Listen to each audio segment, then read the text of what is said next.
The best theory that I've come across is that if you look at the different disorders that psychedelics appears to be effective in treating, depression, anxiety, obsessive compulsive disorder, addiction, all of these are mental disorders that involve a kind of rigidity of thought. People stuck in loops of rumination, inflexible thinking.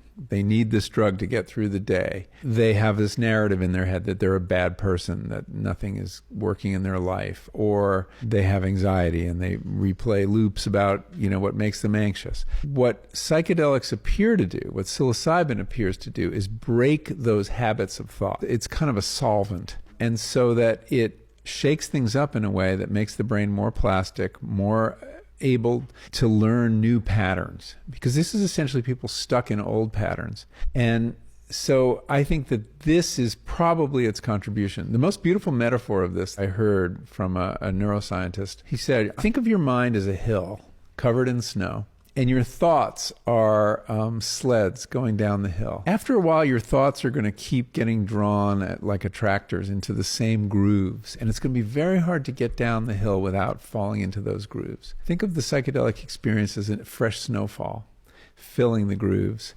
allowing you to take any path you want down the hill. So I think it has to do with habitual thinking, rigid brains, stuck brains, brains that have too much order and need to be disordered a bit. This all remains to be proven. There's actually a group at Mass General at Harvard that is looking at the whole question of rumination and psychedelics and seeing if that is indeed the common denominator. Because we think of all these diagnoses as actual real things, but they're really conventions of the psychiatry industry. And if you read the DSM, the whole encyclopedia of diagnoses, every 5 years they throw out a bunch, they add a bunch, they don't really know what they're doing.